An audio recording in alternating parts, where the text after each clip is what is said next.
And there, we're live. Live, sort of. Yes. Oh, I said ta-da. We need a new catchphrase. We say we're trying to every video. We're like ta-da. I edit these videos, and it's just a real depressing eye opener. Oh no! Because we say ta-da like a lot.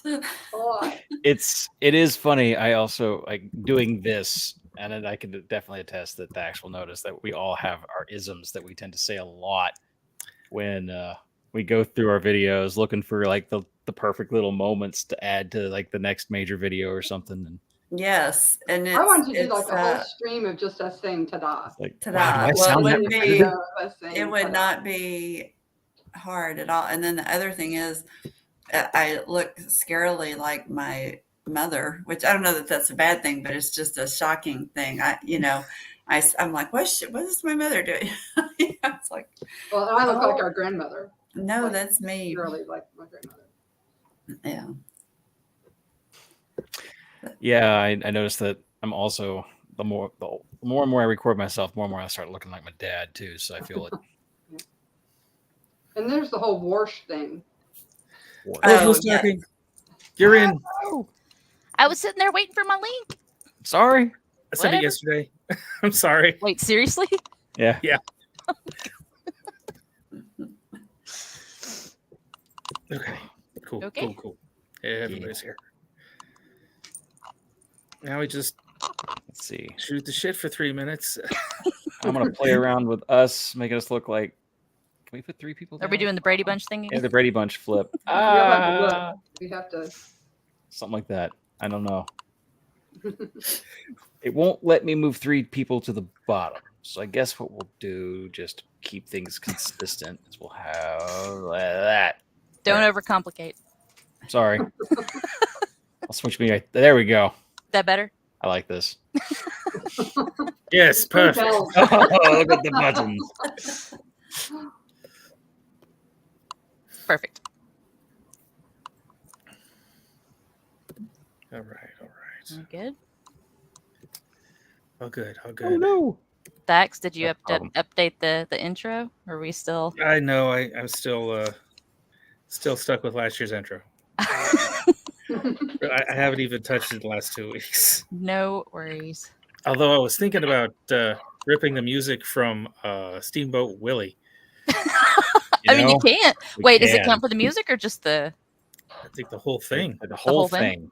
Oh, okay. Do Which it. Is very interesting. Do it. I have a question for any of you who drink a lot of wine out of bottles with corks. Yes. When the cork breaks in half, you can try to either use the corkscrew. In there. You can push it down in there, or you can take the corkscrew and put the corkscrew into. Because I've done that before. Put the corkscrew into the broken bit and. Yeah, you can reopen it, or you can just push the cork into the bottle. Shove it down in there. Cheap wine with a screw top. That's true. It's not cheap wine, actually. It's a No, that's what I said. You need to buy cheap wine. Yes, recommend cheap wine with a screw top. I understand now why they would why you keep it on the side, I guess, to keep it. Drink it out of a box like God intended. There you go. Yes. Hey, I served box wine at my wedding, and it was a big hit. I love box wine. I'm not unman enough to admit that. You're drinking wine, Jack? No, this is not wine. It's bourbon. But I mean, I've broke Oh, it came with a cork? It's a little older. Yeah. Fancy bourbon. Ooh. Like how old? No, cork to rot in half. I know that my brother gave this to me like 5 years ago. Old. So. Is that old now? I gotta find a corkscrew. I got a fruitcake that old. Or like find something to push the cork down into it. I mean, but then I gotta it's not a whole lot of cork left over to seal it with. Okay, it's one of those corks on the end of a knob. Yeah. Of course, what happens to do is you twist when you do it. And you're like, oh nope, that was bad. So your question is, how do you reseal it, not how do you open it? You just drink it. Yeah, that's right. You have to drink it. Party foul. You have to drink it now. You don't have any choice. Hey, Lawrence. Hey, Lawrence has an idea. How do you undo a cork bottle broken thing? I'm sure he's got plenty of tricks. Vivi. Yep. You ready to roll that beautiful bean footage? Is it about time? It is 8 o'clock. Hot diggity. I gotta find the button. Here we go.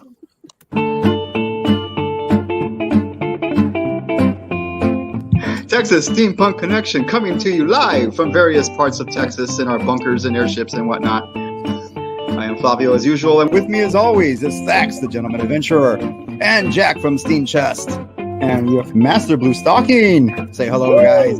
Hey. So once again, we are here to talk, probably about steampunk, most likely, because that's what this is about. Thank you for listening to the Texas Steampunk Connection. Good evening, ladies and gentlemen. You've reached Texas Steampunk Connection. It's Tuesday night. Let's see. It's the beginning of February. I don't know where January went, but It's we're just flying by. I am joined with Blue Stocking and Jack as usual. And tonight we have very special guests. We have Janie Mitcham and Joe Gill, President and Program Development for the League-Kempner House, which is a Victorian Mansion in Galveston that they have taken on rebuilding and turning into a living museum of Victorian stuff and Galveston history. So we get to talk to them tonight. So if you've ever watched This Old House or any of these shows where they are rebuilding houses, flippers are usually the ones I watch. But if you like house flipping shows, I guess this might fit. But I'm really excited because I love those shows. It's like I'm a do-it-yourselfer, but I'm not actually doing any of it. It's like I used to buy exercise videos and lay on the couch and watch them and crack my husband up. And I said, well, I have to learn the steps before I try. It's like. Let's see. The weather's been really nice this last week. beautiful. Oh, it's perfect. We've gotten a little rain and a little cool weather, but today was up in the 70s down here. We got to the 60s. We got 66. So we got 73, I think, today. Nice. Yeah. No, the weatherman is threatening another cold snap. No. This time with rain. Shut your filthy mouth. No. Winter's over. We've already had winter. I still have one sweater I haven't worn yet, so I can do one more cold snap. I never thought to look at it that way. Yeah, I still have some sweaters to wear. Winter's over when I've worn every sweater once. And then I'm done with winter. I've run through all my warm pajamas and my comfy socks. It's time to be done. And besides, didn't the groundhog say it was no 6 more? Yeah, Punxsutawney Phil said no more. Early spring. Because groundhogs are known for their psychic powers. Just saying, animals know things. Yep, they do. They do know. There was a groundhog in Kansas that died. Like they brought it out to see if it could see its shadow. Apparently dropped dead. I think that's happened to one of the Punxsutawney Phils before. Just one? Every other groundhog is still alive. They're all alive. Because he was scared. Get yanked out of his den. You mean like during the ceremony? That's what I'm meant to believe. Yeah, I think that's happened before. Got a replacement groundhog. Aw. Pupper. Aww. Well, bites your knee. It's 4 more weeks of winter. Oh, no. She would do it too.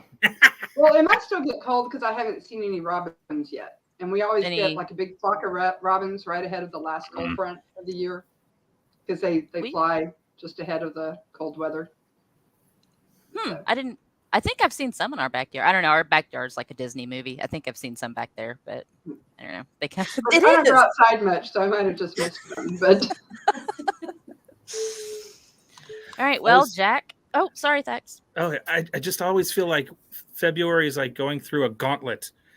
And you don't know if you're going to get the big freeze because we did in 2021 and we did in 2022, slightly less. But And we did in 2020. I was looking back through my emails for university closures. It's just to figure out. And yeah, we've had closures. Graphing it out.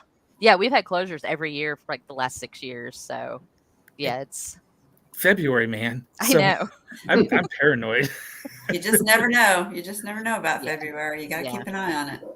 Yep. Got plenty of things in the freezer, and my generator is all charged up. So I was damaged from 2021. It was rough. It was rough. It was bad. Start getting like Vietnam flashbacks.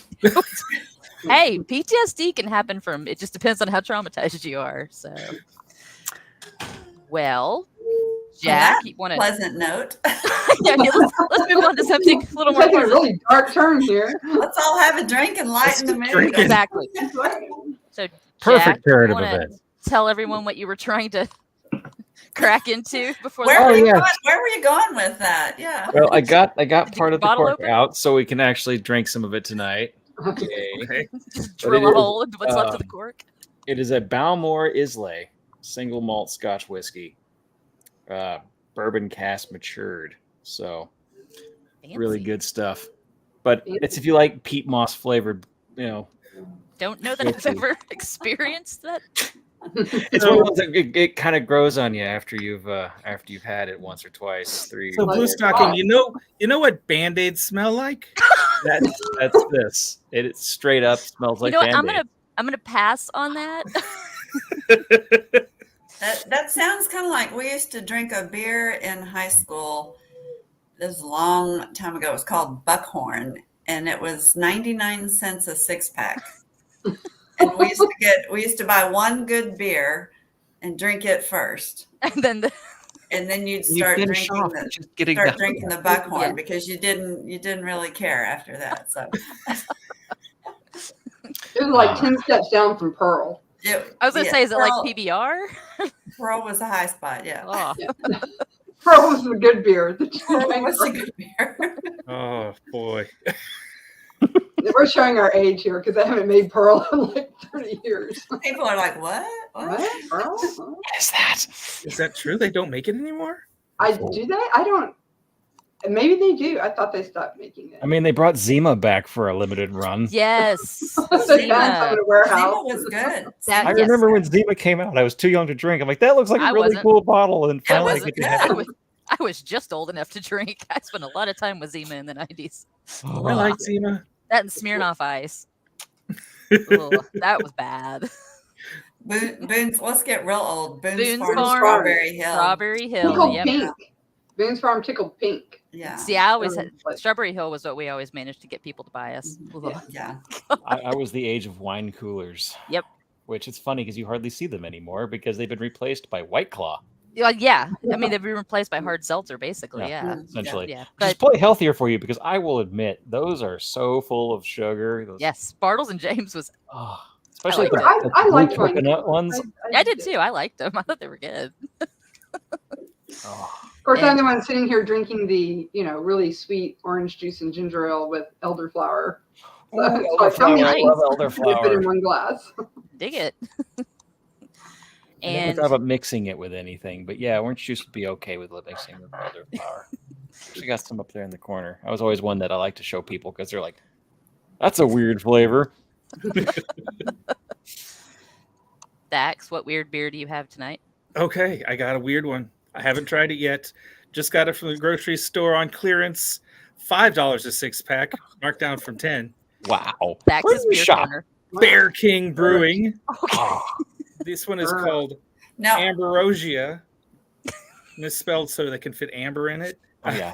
It's an amber ale with maple. Okay. So it's Canadian.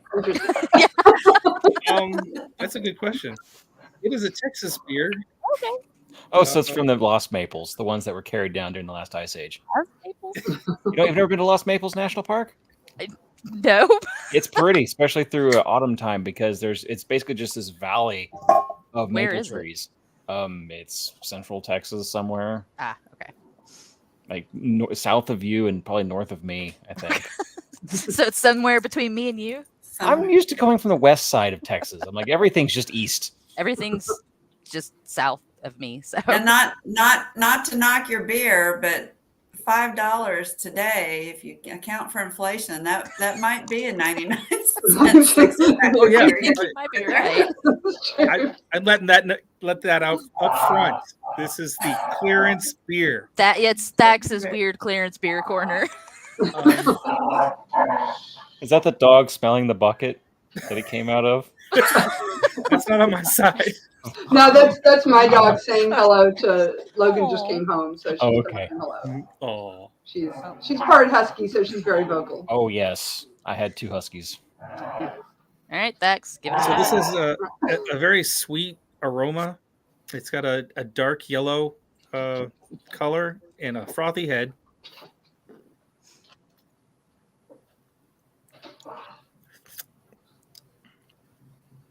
And there's nothing that screams maple, but it definitely has something going on there that's sort of sweeter. And it's nice. It's really good. The price was right, so I bought 12 of them. So I'm glad it's not terrible. I'm waiting for the day that you get one that turns your face inside out. Oh, here's the thing. The one that turns his face he doesn't drink becomes presents to us later. Oh, ew. Okay, yeah. Let's not do that.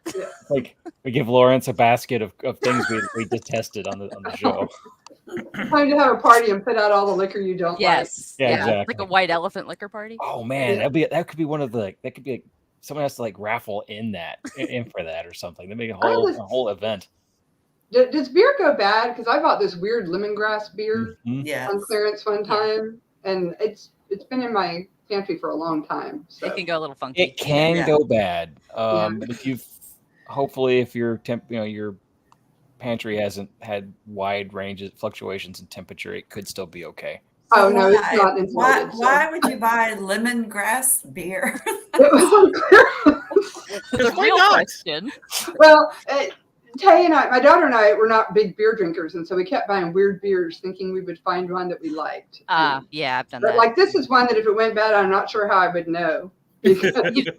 I'm assuming it would have most beer that goes bad has a skunky kind of weird. Yeah. Unless It starts off that way. Unless you have an IPA, then you'll never know when it's bad. Because unlike bad milk, when you can just give it to your spouse and say, "Taste this and tell me if you think this is bad." There was an SNL sketch a few years ago. Here, I think this is bad. Taste this. Why? Yeah. Oh, I remember that. Yeah. Dude, this is gross. Taste it. That's why you get married, so you have a taste. Yeah. Exactly. We taste weird things for you, so you don't have to. All right. That's right. Well, Beth, what are you drinking? My usual. And remember last week I said I was going to get the. Oh, she's got a straw. Yep, I got my straw. Told you I was going to do it, and I did it. You can get them six pack on Amazon, and they even come with a little brush to clean them out. So it's the Stella Rosa Red. Huh. So yep, it's screw top. Screw top, $10 at Walgreens. Toss in a straw, and I'm ready to go. I've had beer, wines way cheaper than $10. So you're classy. I am very fancy. What can I say? Fancy. And Janie, we have not heard. What are you working on? Got a tumbler over there. I drink anything with vodka. So if it's a liquid and you can pour vodka in it, you can. In college, her nickname was Vodka Lady. I like the way you think. Yes. So this is Gatorade. So I can hydrate and get my electrolytes and not be hungover while I drink all at the same time. So. Your electrolytes and your vodka at the same time. Yeah.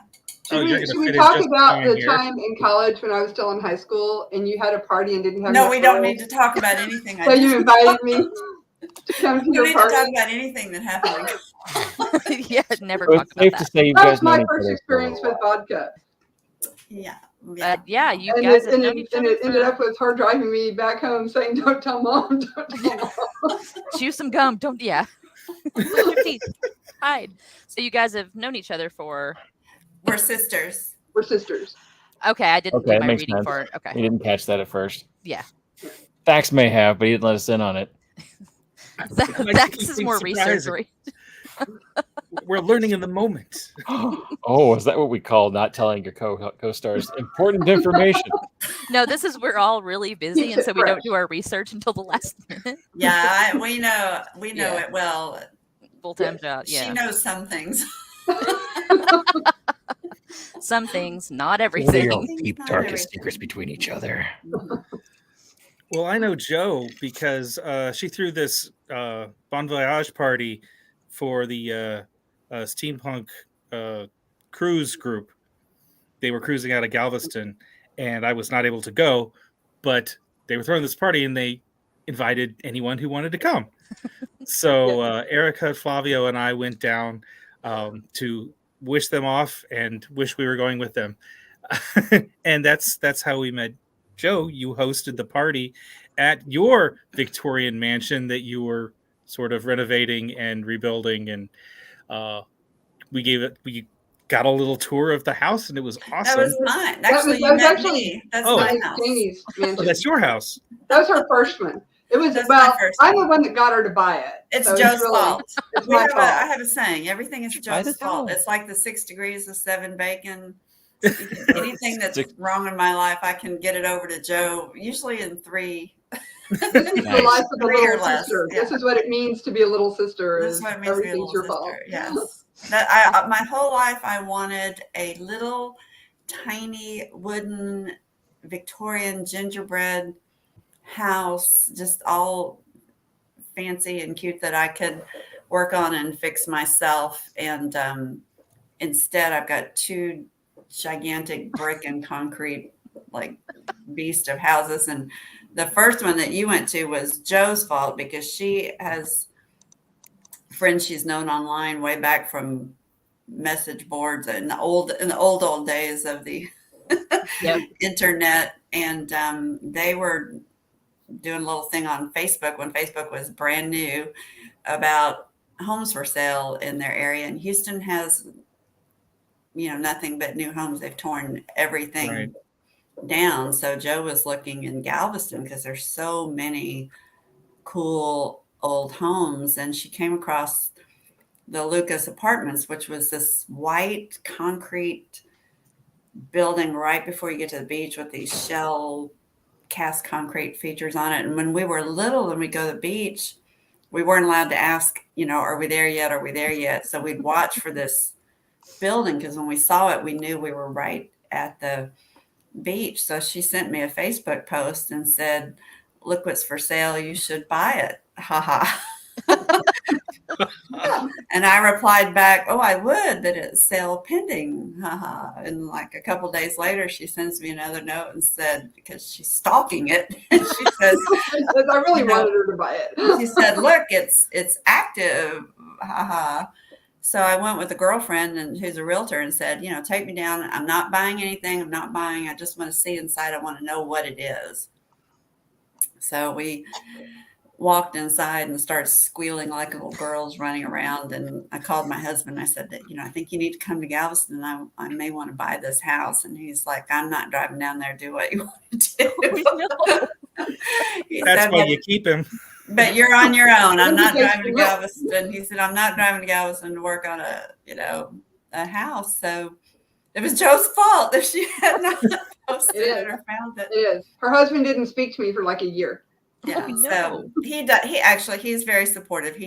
We buy and remodel old 50s ranch houses, and he, it's a job for him. He doesn't want to spend his free time doing more, but he's actually very supportive and proud of the house. Look at this new project we bought for you. Yes. So if I make a honey-do list, he will come occasionally and help me out in a pinch. But it's kind of my crazy, I call it my weird hobby. So everybody needs a hobby. Everybody needs a hobby, but it's actually how I got this house. It's only 2 removed from Joe, because driving to the Lucas apartment to work on it, I pass this house every day. And it was in sad shape and getting worse. And one day it had a for sale sign on it, and the rest is history. So I blame that on Joe, because she hadn't posted about the Lucas Apartments. I wouldn't have bought that, and I wouldn't have been driving to Galveston. I wouldn't have seen that, and I wouldn't have bought that. So it's Joe's fault. And here we are. And your house comes back to me always. It's always the little sister's fault. It's always. I have a troublemaker. Yes. Troublemaker. My mother took me aside when I was very young because she was also a younger sister. And she told me, as long as you're the younger sister, you're never going to do anything right your entire life. So just get used to it. Well, that's because here. Your sister will always let you know everything you're doing wrong. And I was like, oh, okay. My big brother was very quick to correct me. A lot. Being the middle brother, I always feel like no one ever listened. Oh, they don't. Yeah. No. Middle child. Middle child is Middle child. So, Janie, when you say this house, you are referring, of course, to the League-Kempner House, which we brought you on to talk about tonight. Yes. And that gave us a little background into how you discovered it or got a hold of it. But you started a whole what do I want to say nonprofit to get this house back up and running. It is. I actually bought it thinking I would flip it. So my thought was the Galveston Historical Foundation has a really cool program, and a lot of historical preservation foundations do, where they have a revolving fund where they'll go buy a distressed property and get it fixed up to the point where someone's not afraid of it and can take on the project so that they can save houses that are in really poor condition. And I thought, well, I can do something like that. I can buy it, work on it, get it stable and structurally sound, and then sell it and get my money back, and it'll give me something to do for a year or so in COVID, in lockdown. Yeah. And unfortunately for me, once I got in there and saw it, it was all boarded up and dark. It didn't have power. You really couldn't see much. Once I got in there and really looked at it, it's completely original inside. It's just incredible. It's like almost like the day it was built. The Victorian kitchen is still there, the bathrooms.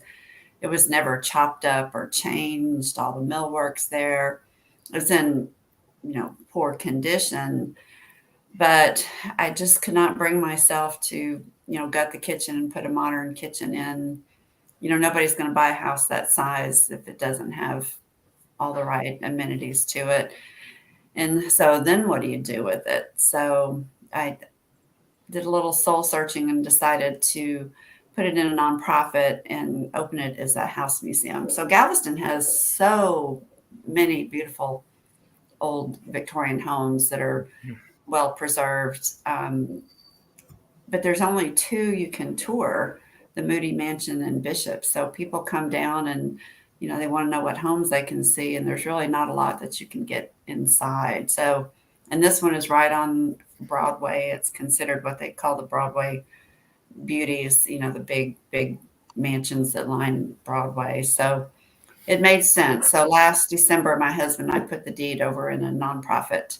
So I don't actually own it anymore. It's not mine, but I volunteer with the nonprofit. Joe's a volunteer. And so we're trying to get off the ground. So we did a little bass backwards. I say usually people plan and have capital fund and, raise money and then buy something. And we just like, oh, we have it. What do we do?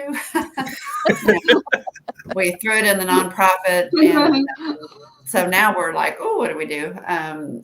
So we're slow to get off the ground, but we're starting to gain some traction. We just got our first grant, so we're getting a new roof, and we've done a lot of structural work, and we're so excited. We did the steampunk last year with Janie, just hosting a little picnic on the ground, just as a kind of an afterthought. Actually, Janie came up with the idea. And so he was excited, and we had a lot of fun. So he came up with the idea to expand the event this year and have more people at the house and try to actually raise some money for the house. So we're very excited about that. And we've started tours. So we're getting there. But the steampunk event was our first big thing we did at the house. So we have a soft spot in our heart for it because it kind of kicked things off for us. And that was my fault. That was my idea. That was before. It actually was, because it was before the house was a nonprofit. Yes. And so the house was included on the driving tour. And so I told Janie, I'm like, hey, why not start the tour at this house and everybody can start in the same place, and we can just have a picnic because it has a big yard, and then they can go on the driving tour. And so, and it was so much fun. We had such a good time. You know, we had a couple of long games. We did like a little bit of Victorian stuff, and we had like an Alice in Wonderland, style croquet. And so this year it's like going to be much, much bigger. It's going to be an extravaganza. Well, we're excited about it. I mean, of course we are. One thing that when I think of rebuilding or renovating Victorian houses, from what I've seen on those crazy flipping shows and YouTube channels where people are trying to do that, is that it is an undertaking. There is so much damaged and rotted and rusted and bowing and not straight anymore, that it's years of a project and a money sink and it's huge challenge. Yeah, it is the black hole vortex of money sucking. Yeah. The money pit. Because we're in year 4 and still doing structural work in the basement. Yes, we've been 3 years in the basement. Well, we call it basement. It's the ground floor. If you were the true basement, you'd be a swimming pool down there in Galveston, but it's the ground floor. The house was about to, I think, unceremoniously sit itself on the ground. It had a lot of problems underneath from water and termites and just age. So but it's solid now. It's half the roof was replaced right away. The other half we're replacing with this grant. So we'll be dry. I have to knock on wood. You never know. So we've come a very long way, but we haven't been doing the pretty things, up in the house. So we're anxious to move up and start in the house proper, but all this stuff has to be done first, and it is gross, disgusting, nasty. It's not glamorous at all. It is right. If you've seen any of the YouTube, because it's all been documented from day one. I watched some of them. Yeah. I love when you watch the home renovation shows, and everybody's got on clean clothes. And they're brand new boots and they're brand new work belts. Yeah, and they're wearing their cute little, wedge sandals as they sand something. I'm like, that's not really how it works. Yeah. And how they works. And they'll say, oh, there's a problem with the foundation, and they cut to commercial and they come back and they're like, well, we fixed the problem with the foundation. And I'm like, they did it during a commercial and we're on year 4. It's like, how did they get it done in a commercial? You don't realize they came back 6 months later. Shows, they'll cut away and you'll see like 20 guys standing on the side ready to come in and start working, and you're like, we don't have the 20 guys. The hosts aren't touching anything. Yeah. That's why they look so nice. No, I go home and take off my clothes and take off my socks, and I actually have like dirt between my toes. I have to, go outside. It's just, it's. So y'all are hands-on in the dirt and the getting it all. Okay. Yeah. I've done, my husband and I on the houses we do all the work ourselves. We don't hire anything out. So I've been doing this since I was a little kid. With my dad had me uproofing a house when I was 11 or 12. So I've done it my whole life. Now I'm a little older and a little slower and a little achier. It takes a little longer to recover, but we have volunteers that do a lot of the work.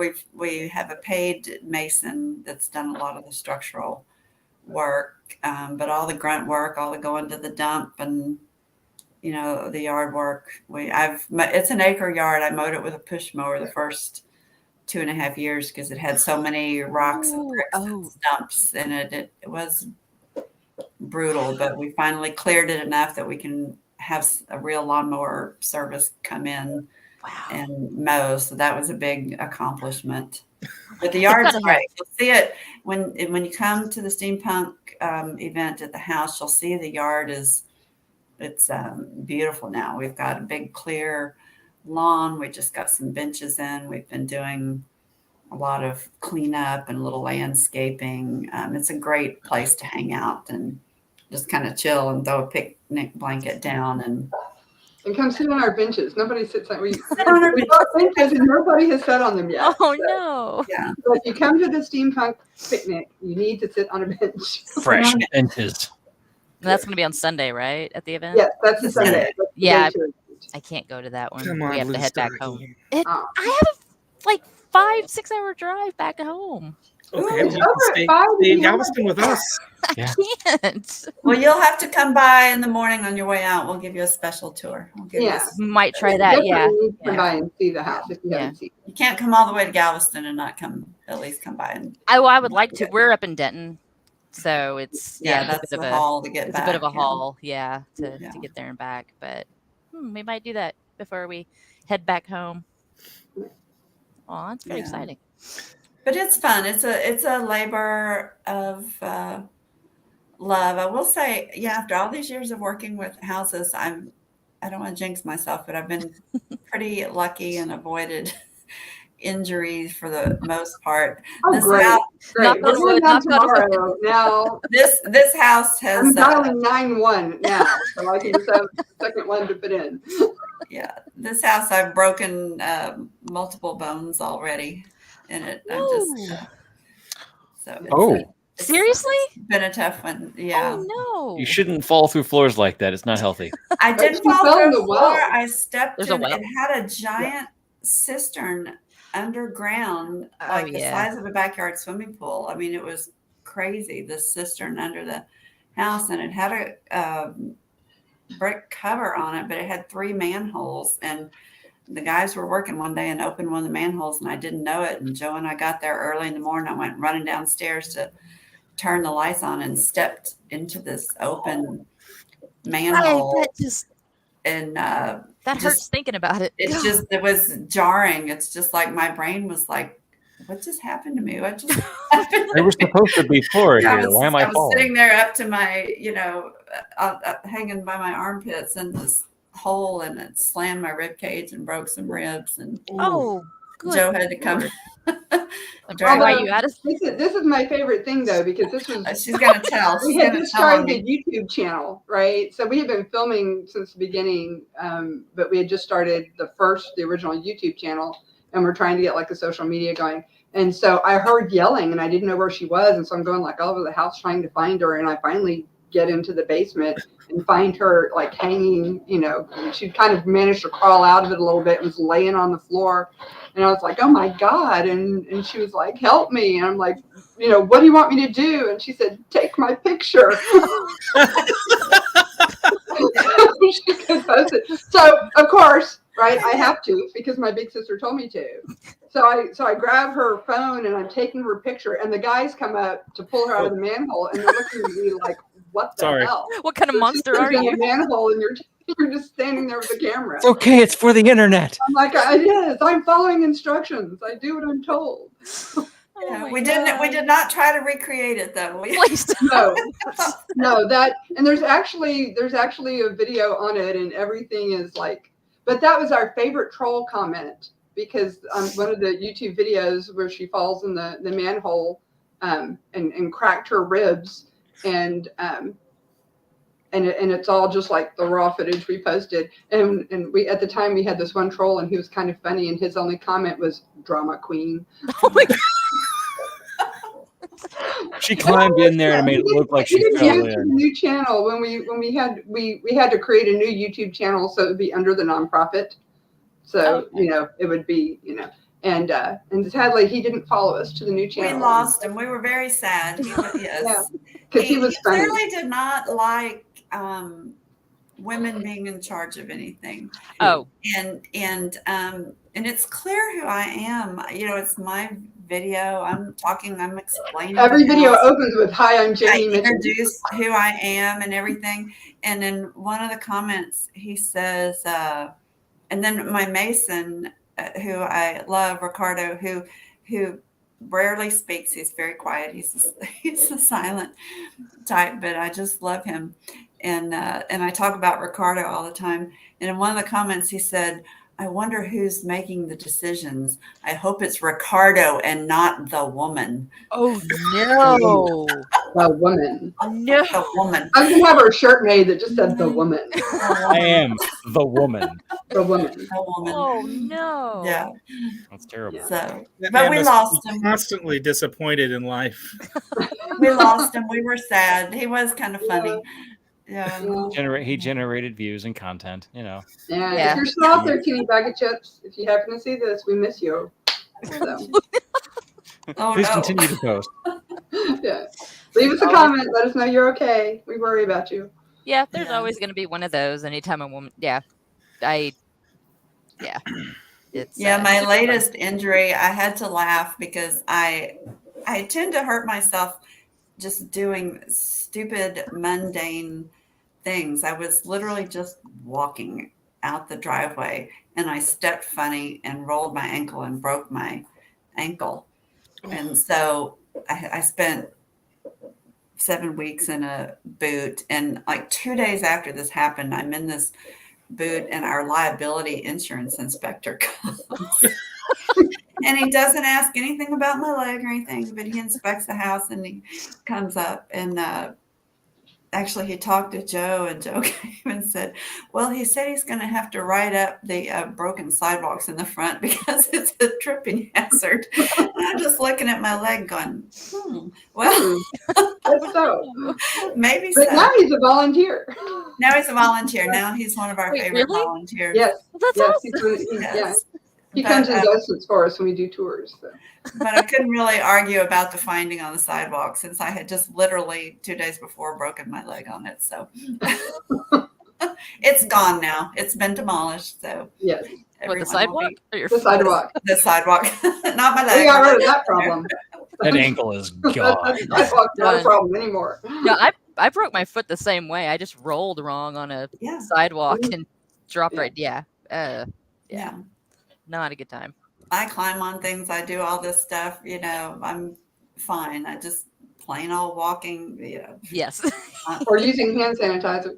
Oh my God, my worst. I had a horrible thing in a restaurant. I thought I was going to go blind right in the middle of COVID. I went to a restaurant in Galveston and they had like a gallon-sized jug of hand sanitizer with a big pump thing. And it had gummed up and was sticky in the pump. Oh no. Did it? And so I go to push it and it doesn't come out. So I push super hard. Well, the thing breaks free and it shoots out and goes like in my eye, like a glob the size of your fist up under my eyelid. And it's like burning. It's horrible. I'm laughing. And I am. It was so funny. I'm screaming and clawing at my face. And I'm screaming, water, water, water. And this poor little high school kid behind the counter hands me a bottle of water with the cap on it. I'm like, I can't see, I'm feeling the bottle. Unfortunately, there was a nurse standing beside me. And she grabs it and, takes care of my eye and everything. But my eye swelled up and turned black and the cornea was burned. And people are like, well, where are your safety glasses? I'm like, I was in a restaurant. It was hand sanitizer. I was using hand sanitizer, So wow. I don't use those pump ones anymore. Do it again. But we are very safety conscious. But we are safety conscious. We do. The house safety is always our number one thing. So yes, the house is safe. We're under construction and you get to see, inside the walls and inside the floors. But it's the parts you can tour and go in and where the events will be during the Steampunk Festival are safe for people to walk around. So for people who are watching who don't really know about the house or haven't looked, can you tell us a little bit about the house, the age, the provenance? It's was built, we think, in 1893. We have some preliminary plans from September of 1892, and it was designed by a real famous architect down there, Nicholas Clayton, who did the Bishop's Palace, which is probably the most famous house in Galveston. It's a big, gorgeous house. But Clayton did hundreds of houses and churches and things all over Texas. He was very, very prolific, but this is one of his last big commissions. And he was close personal friend with the gentleman he designed it for, who is J.C. League, who, if you're from Texas, you may have heard of League City, which is just north of Galveston. So League was a land developer, and he went out and, had all this acreage and laid out streets and donated land for public buildings and created League City just out in the middle of nowhere at the time. So he was very wealthy, and he was a little older when he built the house. He and his wife, they had one daughter. She was in her late teens. So they built this gigantic house really to be empty nesters in. They upsized instead of downsized. Yeah, so it's a huge house that only had 3 bedrooms, a bedroom for them, their daughter, and a guest room. And I guess 4, you could say it had a servant's bedroom.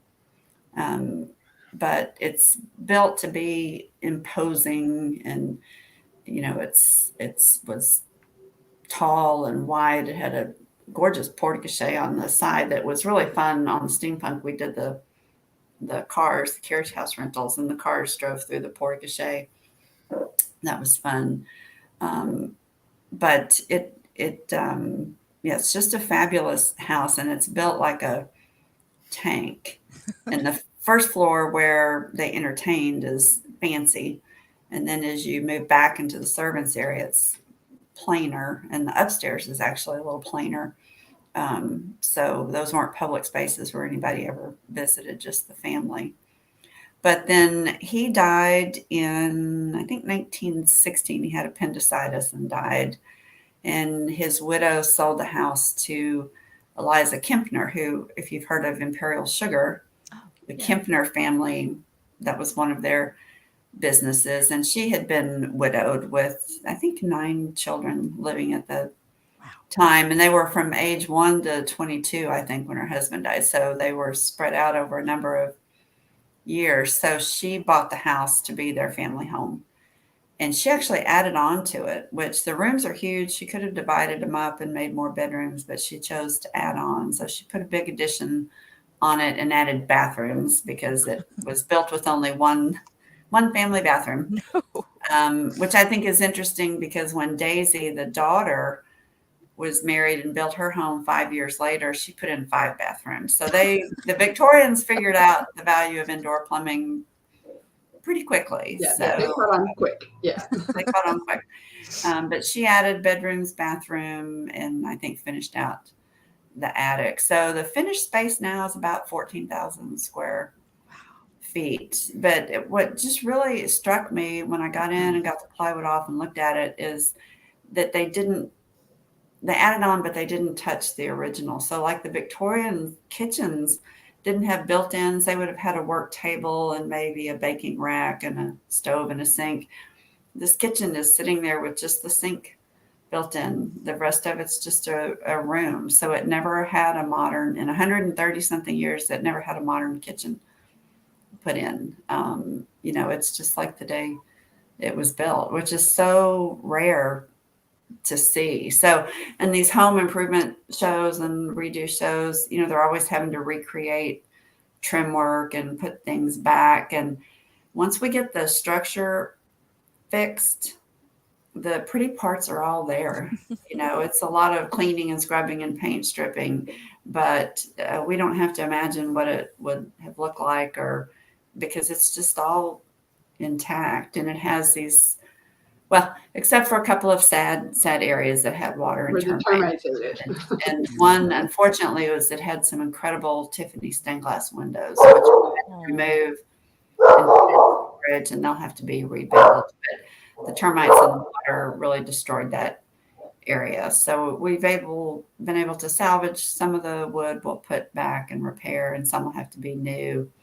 But for the most part, you can walk in the house today and really envision, what it would have felt like new. Somebody stole all our door hardware, so we're having window hardware. Yeah, window hardware. So we're trying to replace that with the same manufacturer and the same ones that were there. So thanks to the internet. I love the internet. It's so great because people are out looking for us. We send out spreadsheets. There's Facebook groups for, antique hardware of a certain period, and people have donated when they find out we're a nonprofit.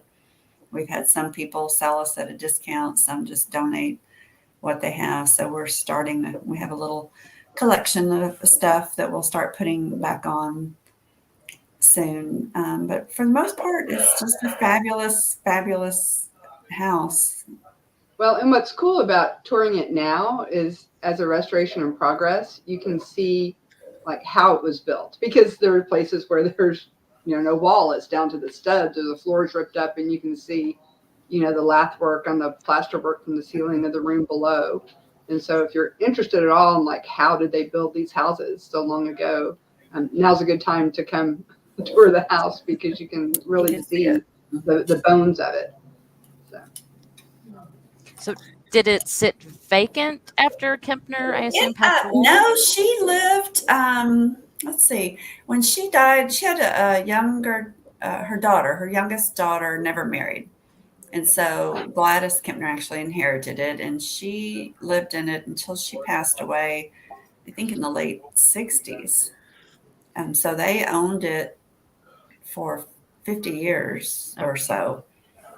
And then it was sold to a gentleman named John Samuels, and he's quite the character. He was one of the 50 wealthiest men in the U.S. at the time he bought it, and he had made a lot of money in some kind of coal scheme back in the early 70s, late 60s, early 70s.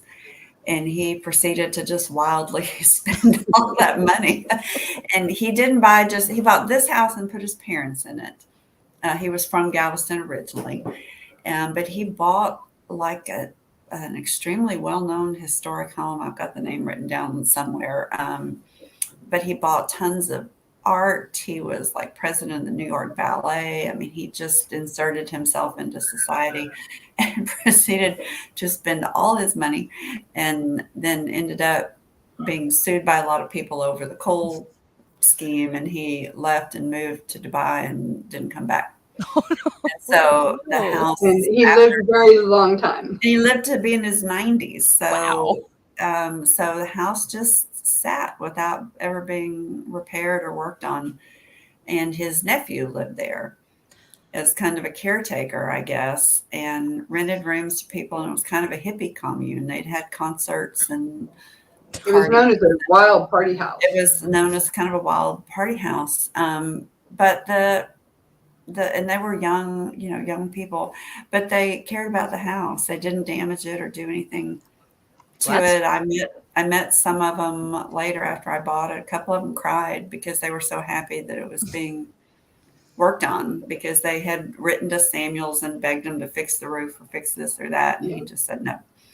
He wasn't. Yeah, it's amazing because there's no human damage to the house. So there's lots of termite and water damage.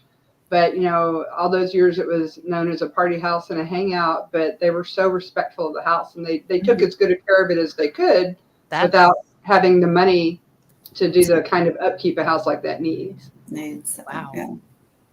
I'm just fascinated by the fact that he put his parents in there, didn't update the kitchen. I'm just wondering why nobody bothered with the kitchen after all those years. I mean, it had a stove. It would have had a stove. It would have had a work table in the middle. Yeah. It had a sink. It would have been functional, but not like a kitchen today. Yeah. I'm surprised that somebody didn't put a kitchen in there. You had a dishwasher in the butler's pantry. Eliza Kempner, she had, one of the things she did, she had a huge family and all these grandkids, and apparently they had like almost mandatory big family dinners once a week. So they would have, 20, 30, 35 people. They put in there was a giant commercial stove in the kitchen and a second stove sitting beside it. And they did cut into the original vent hood and put a gigantic like commercial kitchen vent fan going outside. So apparently they, cooked a lot in it, and it had a portable dishwasher. They drilled a hole in the floor and ran the drain line down into the basement. But I'm assuming they just had a table in the middle that they used to prepare food on. Now it has a big butler's pantry. So just right next to the kitchen is a huge, room full of cabinets where you would store everything. And there's a food pantry behind the kitchen. So the kitchen was used pretty hard. The house was very, very lived in, wow. Yeah. Just cruising through some of the pictures, and it's what I could see, it is. Yeah, I would really like to see the inside of it. Yeah, it's definitely come. Definitely come take a look. People always tell us they watch the videos, and we've got our core fan base, and they come for the first time and see it, and they're blown away because the videos and the pictures don't do it justice on the scale of it and the height of the ceilings, and we're kind of used to it. It's like, I'm like, yeah, it doesn't look that big to me anymore. This parlor seems a little small. How would you get, but we've had, 30 people seated in the parlor. But it doesn't feel so big to me anymore because I've been there so much. But people come in and they're like, oh, but it's a fun house. It's a fun house. It's a fun property. It's fun property. It has very good vibes. It was always a family home. It was always a happy home, and so it just has a really good, feel good vibe to it. Awesome. And supposedly it's haunted. And that is always a plus. Everything in Galveston. Everything in Galveston is haunted. You can't have a house in Galveston that's not. It's not as haunted as the Lucas. Oh my God, the Lucas is it's crazy down there. I could tell you stories about it that have happened to me. My mother used to say she didn't believe in ghosts or anything like that, and she'd say, "But I know you, and you you don't lie. If it happened to you," it was really confusing for her because I'd tell her what went on down there, and she'd be like, "Oh." Well, as Taylor says, my daughter says, even if you don't believe in ghosts, you believe that the Lucas is haunted. So. There's something going on. We don't know what it is. It's more poltergeisty type haunting. Yeah. It's not scary. It's not scary.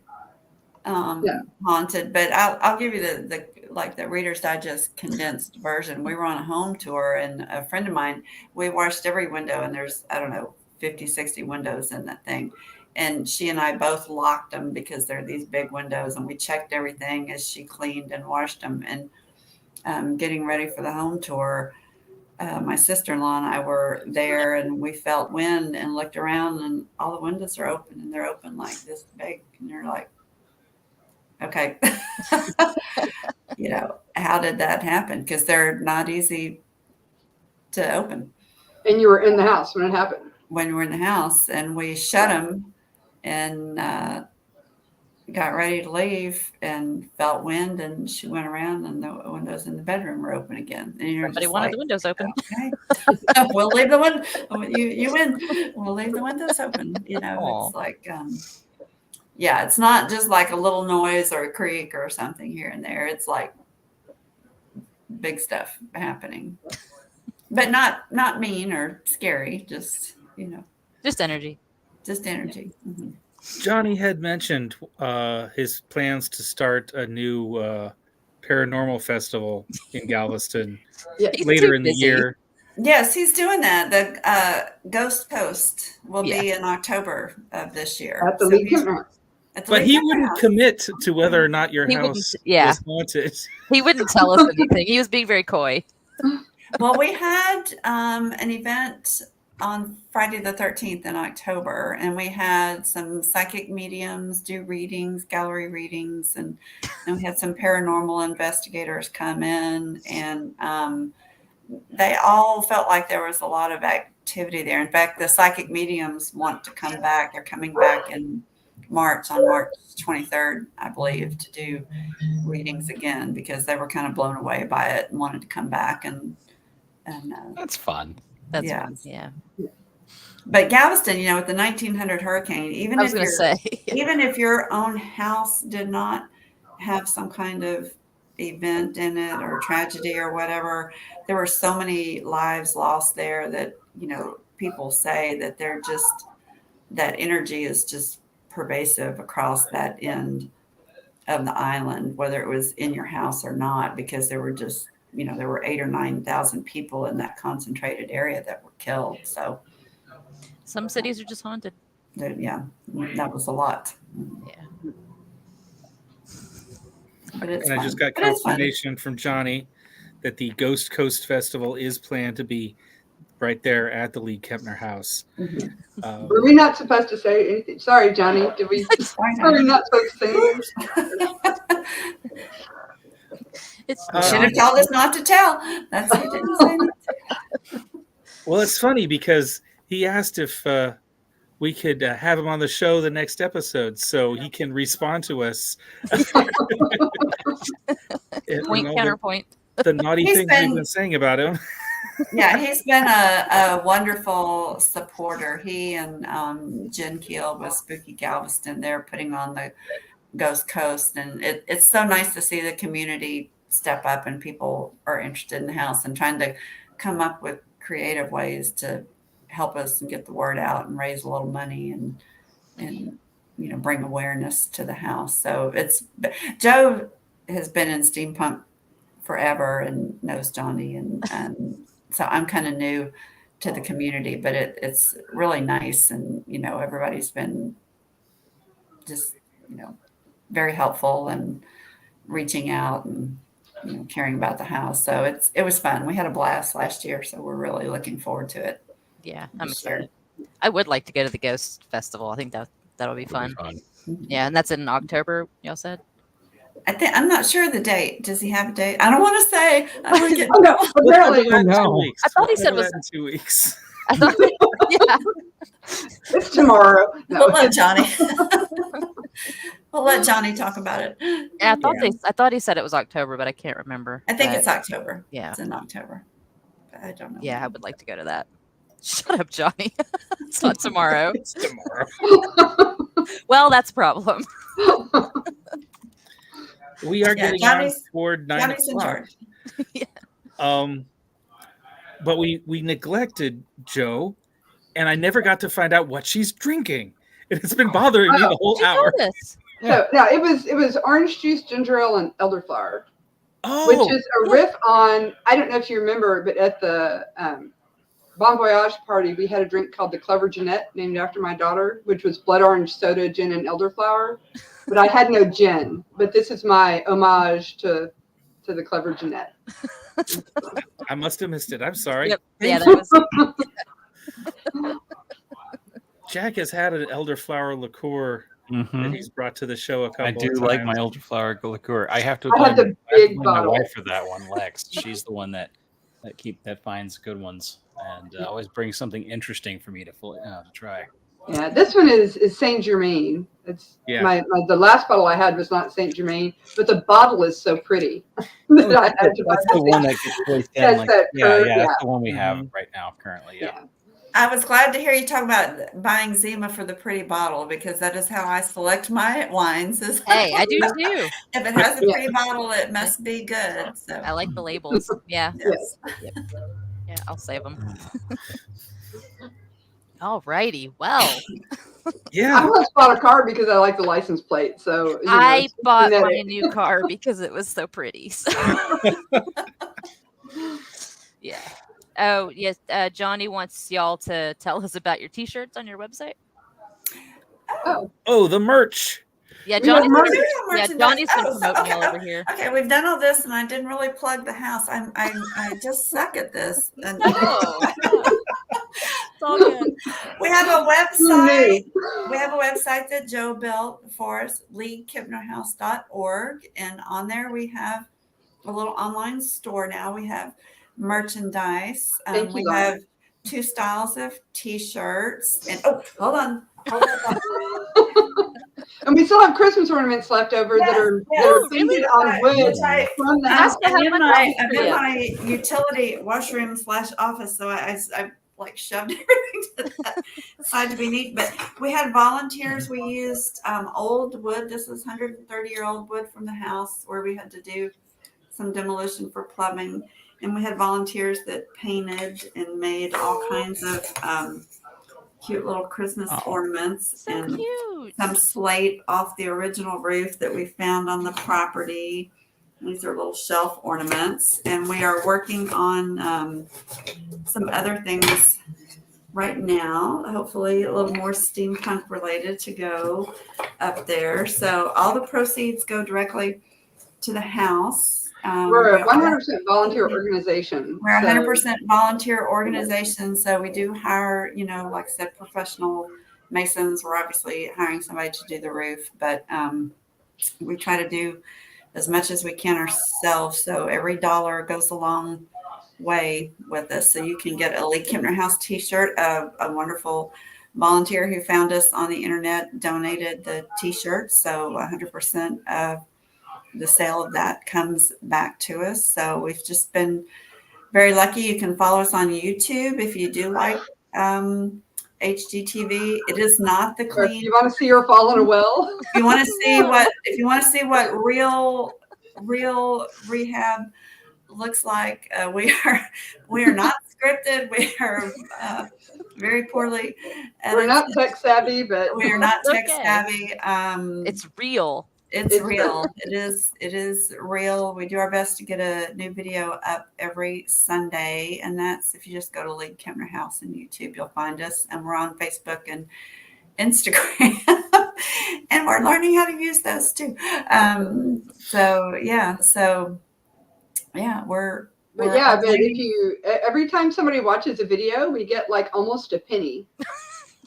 And it adds up. It adds up. We have made, since we started our channel, we have made $3,500 off YouTube. Okay. Yeah. So it's real. So it adds up to real. I tell people, even if you don't like our insurance. Even if you don't like it, put it on your phone and start the playlist and turn the sound down and turn the phone over.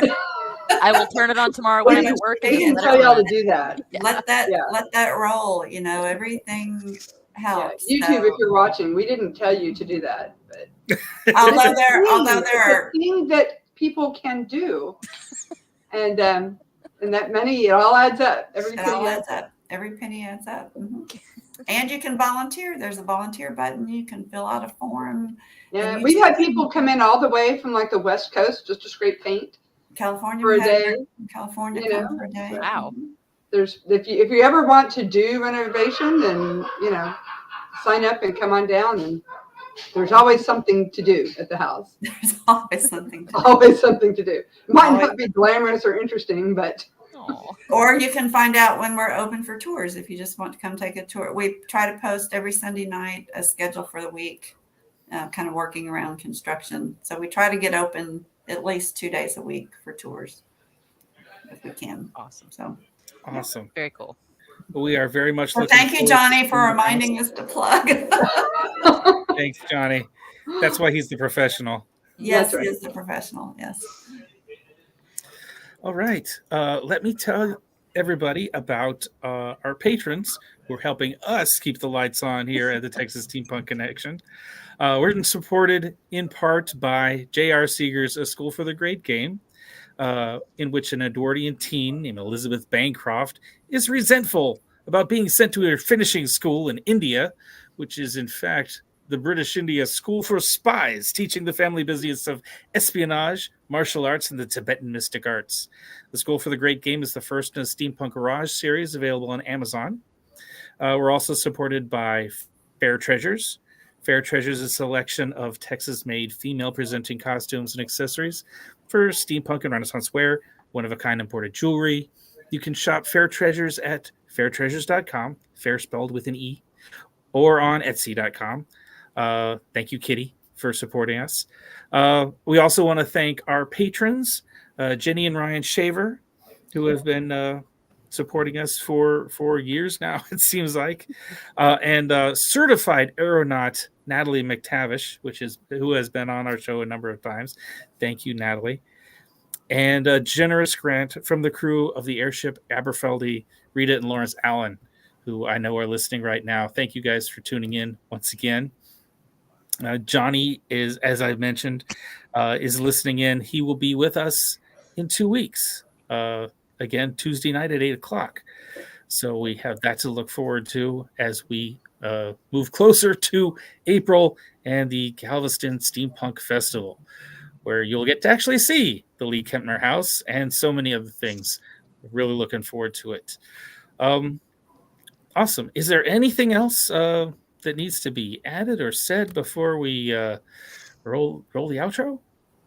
just thank you very much for having us on. We appreciate it. Thank you for being with us. Yeah. Oh, absolutely. Thank you very much for being on our show and telling us all about the project house that you have that we're going to get to see. It's been great to meet you, Janie Mitcham, President, and Joe Gill, Program Development at the League-Kempner House. Thank you so much. Thank you, guys. Thanks. Have a good evening, everybody. You too. So once again, thank you for listening. You can find us again on Facebook at Texas Steampunk Connection for any comments, questions, suggestions. If you know of something happening steampunk that's happening soon, we can put it on our calendar, on our Patreon, as well as the list of over 100 comics and graphic novels, steampunk and Weird West related. You can also email us at texassteampunkconnection@gmail.com. And we're a streaming podcast, texassteampunkconnection.podbean.com. And if you lose it on Facebook and you want to watch a rerun of this show at any point in time on YouTube, you can go find them on Steam Chest. And although we've made many, many jokes about Twitter, you can look for us at TX Steam Connect 1 on Twitter. I never use it. I never look at it. I don't know. I don't understand Twitter. Yeah, so once again, thank you very much. And until next time, mind your gauges. Mind your gauges.